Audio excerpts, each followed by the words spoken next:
नमस्कार दोस्तों, legal wings academy में आप सभी का स्वागत है। आज हम इकोनॉमिक्स के पंचवर्षीय योजनाओं के बारे में चर्चा करेंगे।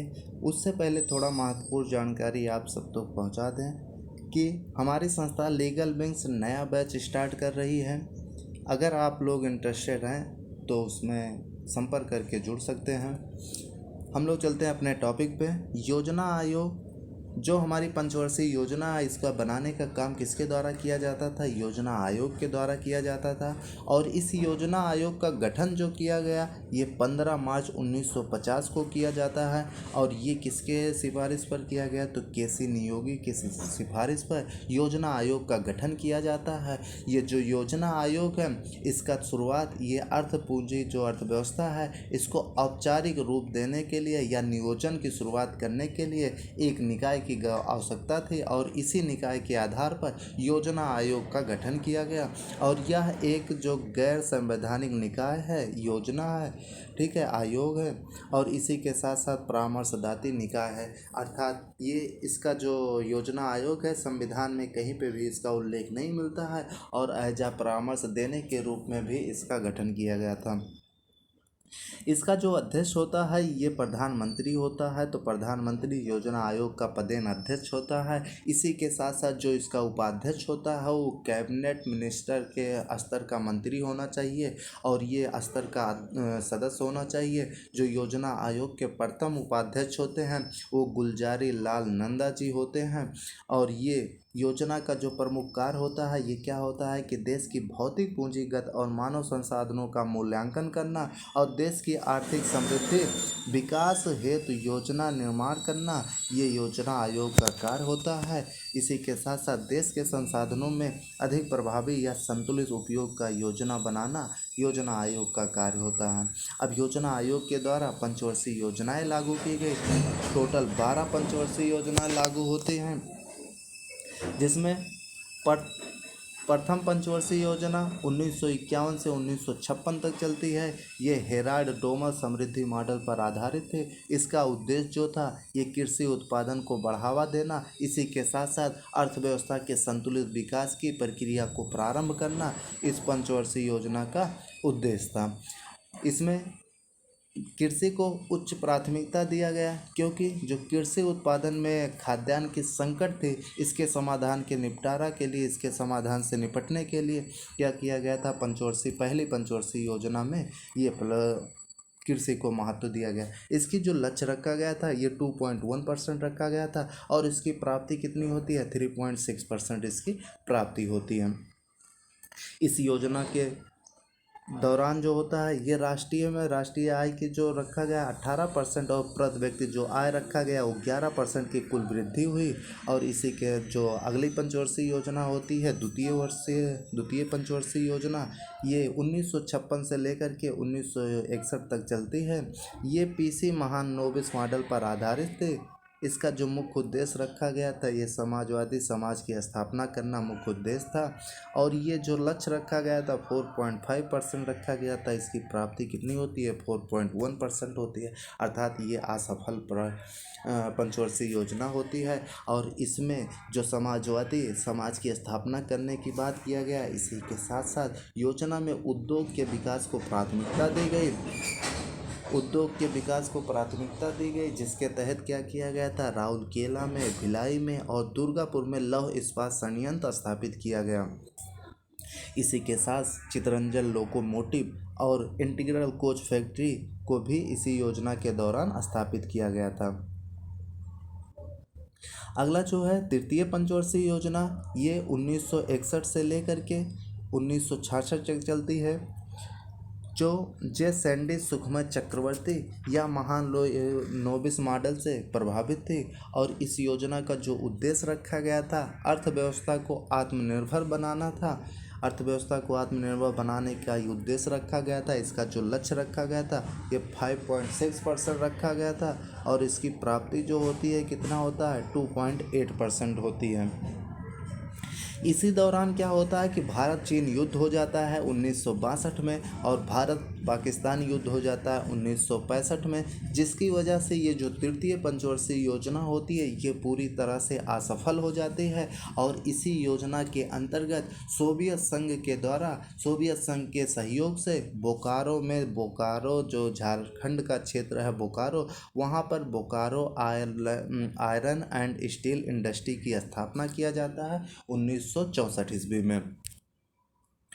योजना अवकाश 3 वर्ष के पंचवर्षीय योजना चलने के बाद योजना अवकाश होती है, ये 3 वर्षीय होती है। ये 3 वर्षीय जब पिछले तीसरी पंचवर्षीय योजना में जो चीन युद्ध या पाकिस्तान युद्ध हुआ था या अकाल पड़ा था, इसकी वजह से क्या होती है, यहाँ की जो वित्तीय स्थिति होती है काफ़ी कमज़ोर हो जाती है, जिसकी वजह से पंचवर्षीय योजना बनाने के सक्षम नहीं होते हैं। और इसी के दौरान क्या किया जाता है कि कृषि जो नीति होती है, यहाँ पर कृषि की नई नीति अपनाई गई और इसी नई नीति के तहत हरित क्रांति का उपयोग किया गया। और हरित क्रांति में क्या किया गया, उच्च गुणवत्ता युक्त जो बीज है उनको वितरित किया गया, उर्वरकों का प्रयोग किया गया और जो सिंचाई की क्षमता है इस सिंचाई की क्षमता का विस्तार किया गया। तो ये योजना अवकाश में किया गया।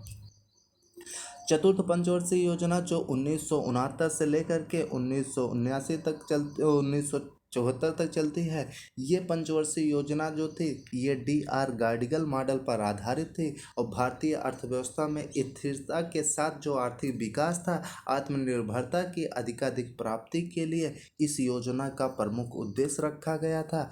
इस प्रमुख आत्मनिर्भरता की प्राप्ति का उद्देश्य रखा गया था और इसी के साथ साथ परिवार नियोजन का कार्यक्रम यहीं से चालू होता है चतुर्थ पंचवर्षीय योजना में, जिसका लक्ष्य रखा गया 5.7% और प्राप्ति होती है 3.3%, अर्थात ये असफल योजना थी। इसी चतुर्थ पंचवर्षीय योजना में ऑपरेशन फ्लड और श्वेत क्रांति इसी योजना के काल में प्रारंभ की जाती है।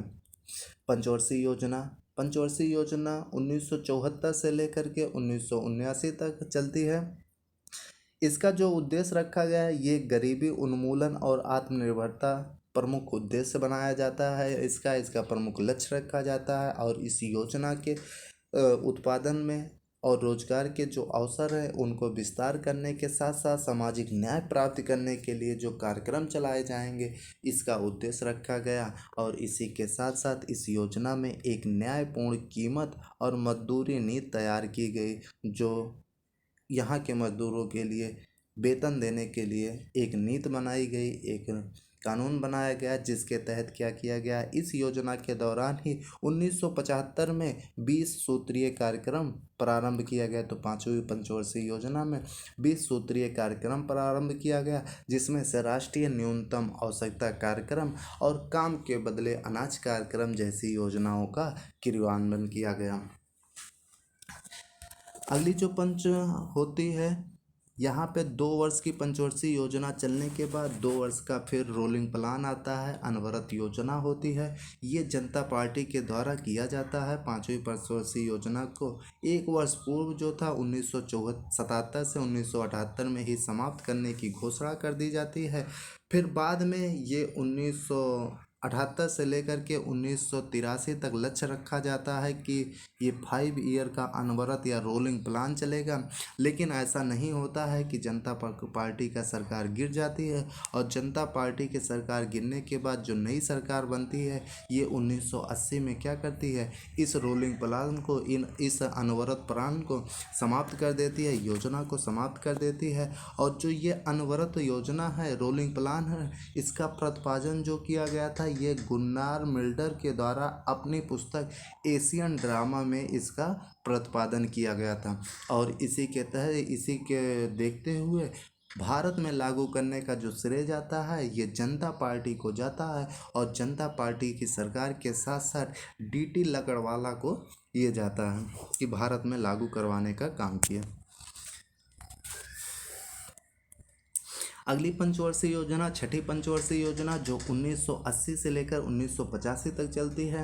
ये आगत और निर्गत मॉडल पर आधारित थी। इसका जो मुख्य उद्देश्य था ये था कि गरीबी उन्मूलन और रोजगार में वृद्धि करना इसका मुख्य उद्देश्य रखा गया था। इस योजना में आर्थिक विकास दर को पर्याप्त वृद्धि मिली। संसाधनों के प्रयोग में समृद्धि संबंधित जो कार्य कुशलता थी उसमें सुधार करने तथा उत्पादन को बढ़ाने पर ध्यान दिया गया।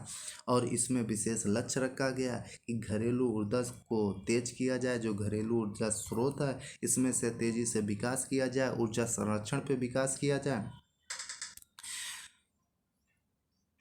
इसका जो लक्ष्य निर्धारित किया गया था यह 5.2% रखा गया था और इसकी प्राप्ति कितना होती है तो 5.7% इसकी प्राप्ति होती है। सातवीं पंचवर्षीय योजना जो 1985 से 1990 तक चलती है ये जॉन डब्ल्यू मिलर मॉडल पर आधारित थी। इसका जो उद्देश्य है ये रोजगार वृद्धि, जनसंख्या वृद्धि में कमी करना और पोषक का पर्याप्त स्तर बनाना, ऊर्जा प्रबंधन, आत्मनिर्भरता और सामाजिक न्याय पर बल जैसे को इसका उद्देश्य रखा गया, इसका लक्ष्य रखा गया था ये। और इसी के साथ साथ जो खाद्यान्न उत्पादन में पर्याप्त वृद्धि के कृषि क्षेत्र से संबंधित जितनी भी बाधाएं थी उन बाधाओं को दूर करने का प्रयास किया गया सातवीं पंचवर्षीय योजना में। और इसी के साथ सातवीं पंचवर्षीय योजना में ऊर्जा संरक्षण, गैर पारंपरिक ऊर्जा के स्रोत का विकास करना और जो पर्यावरण संरक्षण है इस पर बल देने का काम भी सातवीं पंचवर्षीय योजना के अंतर्गत किया गया था। इसका जो लक्ष्य रखा गया था 5% रखा गया। इसकी प्राप्ति जो होती है 6.02% होती है जो सफल योजना के अंतर्गत आती है। इसी के बाद 2 वर्ष का छठी और सातवीं पंचवर्षीय योजना चलने के बाद योजना अवकाश होती है। और योजना अवकाश का मेन कारण था कि राजनीतिक अस्थिरता और आर्थिक संकट से जूझने के लिए आर्थिक संकट के कारण यहाँ पर 1 वर्षीय योजना बनाई गई और 1 वर्ष कर के 2 साल के लिए ये योजना अवकाश चलती है। और इसमें रखा गया जो आर्थिक सुधार के लिए अर्थव्यवस्था में निजी क्षेत्र की भूमिका बढ़ाने के लिए यहाँ पर प्रावधान किया गया। और इसी के तहत 1991 में एलपीजी मॉडल का कॉन्सेप्ट आता है। ठीक है, तो एलपीजी मॉडल का कॉन्सेप्ट कहाँ पे आता है तो योजना अवकाश 1990 से 92 के बीच आता है। आठवीं पंचवर्षीय योजना जो 1992 से 1997 तक चलती है। इसका जो लक्ष्य रखा गया ये उत्पादक रोजगार में समुचित अवसर उत्पन्न करने तथा सर्वांगीण मानव विकास के लिए इसका महत्वपूर्ण लक्ष्य रखा गया। और इसमें प्रारंभिक शिक्षा जो थी वो 15 से 35 वर्षों के लोगों में जो निरक्षरता थी उनको पूर्णतः समाप्त करना था कि प्रारंभिक शिक्षा को बढ़ावा देने के लिए बात किया गया। और इसी के साथ साथ गाँव में जो पेयजल थे, जो टीकाकरण की व्यवस्था थी या प्राथमिक चिकित्सा, इन सब की सुविधाओं का प्रावधान किया गया था। तो आठवीं पंचवर्षीय योजना में मानव संसाधन के विकास को प्राथमिकता दी गई। इसका जो लक्ष्य रखा गया था 5.6% रखा गया। इसकी प्राप्ति 6.8% होती है। और इसी के काल में क्या होता है प्रधानमंत्री रोजगार योजना जो 1993 से चालू होता है तो इसी पंचवर्षीय योजना आठवीं पंचवर्षीय योजना के तहत शुरू किया गया था। नवीं पंचवर्षीय योजना 1997 से 2002 तक नवीं पंचवर्षीय योजना चलती है। इसका उद्देश्य जो था ये न्यायपूर्ण वितरण और समानता के साथ विकास करना इसका प्रमुख उद्देश्य रखा गया था। यह योजना जो था इसमें कृषि और ग्रामीण विकास पर बल दिया गया। इसका जो लक्ष्य रखा गया 6.5% रखा गया और इसकी प्राप्ति जो होती है 5.4% होती है।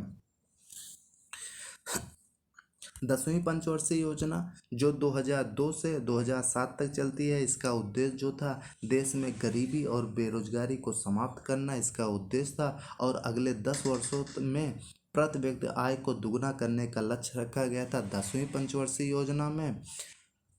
इस योजना के तहत जो ग्राम आधारित संरचना है, सड़क है, विकास इनके इत्यादि को विकास करना ये सरकार की भूमिका को निर्धारित किया गया। इसका जो लक्ष्य रखा गया था 8% रखा गया था और इसकी प्राप्ति जो होती है वो 7.5% होती है। इसी के साथ साथ पंचायती राज जो संस्थाएं हैं उनके बारे में और जो सहकारी संस्थाएं हैं इनके भागीदारियों के लिए जो बढ़ावा देना था या विकास करना था इसके लिए 10वीं पंचवर्षीय योजना में प्रावधान किया गया था। 11वीं पंचवर्षीय योजना जो 2007 से 2012 तक चलती है, इसका उद्देश्य विकास की उपलब्धियों को तीव्र गति से प्राप्त करना और समावेशी विकास के लक्ष्य को प्राप्त करना 11वीं पंचवर्षीय योजना का उद्देश्य रखा जाता है। और 11वीं पंचवर्षीय योजना में जो सकल घरेलू उत्पाद है, इसकी औसत समृद्धि विकास दर वृद्धि दर 8.3% रखी गई रही। इस योजना में रोजगार के नए अवसर सृजन किए गए और निर्धनता को कम करने का प्रयास किया गया। इस योजना में शिक्षक की जो थीम था शिक्षक का जो थीम था, ये क्या रखा गया, अनिवार्य प्रारंभिक शिक्षा रखा गया था। ठीक है। अगली योजना जो आती है पंचवर्षीय योजना, ये 12वीं पंचवर्षीय योजना आती है, जो 2012 से लेकर के 2017 तक चलती है। और इसका जो उद्देश्य रखा गया, ये तीव्र धारणीय और अधिक समावेशी विकास के लक्ष्य को प्राप्त करना रखा गया। समावेशी विकास का अर्थ है कि इसमें जो उद्देश्य रखा गया था, ये आर्थिक क्षेत्र में, गरीबी और रोजगार के क्षेत्र में, शिक्षा के क्षेत्र में, स्वास्थ्य के क्षेत्र में और ग्रामीण अवसंरचना, पर्यावरण धारिता या सेवा क्षेत्र, इन सभी क्षेत्रों में जो विकास की बात किया जाता है, वो क्या समावेशी विकास के अंतर्गत इसमें वृद्धि करने की बात की गई थी। इसी के साथ ये क्या किया गया, 1 जनवरी 2015 को भारत सरकार द्वारा योजना आयोग के स्थान पर राष्ट्रीय भारत परिवर्तन संस्थान अर्थात नीति आयोग का गठन कर दिया गया। अब तक जो काम योजना आयोग के द्वारा किया जाता था, अब वो किसके द्वारा किया जाएगा, वो नीति आयोग के द्वारा किया जाता है। और ये जो 12वीं पंचवर्षीय योजना होती है, तो ये 12वीं पंचवर्षीय योजना अंतिम पंचवर्षीय योजना होती है। इसी के बाद से योजना पंचवर्षीय योजना बनाना बंद हो जाता है। वीडियो पसंद आया है तो लाइक और शेयर करना ना भूलें। Thank you.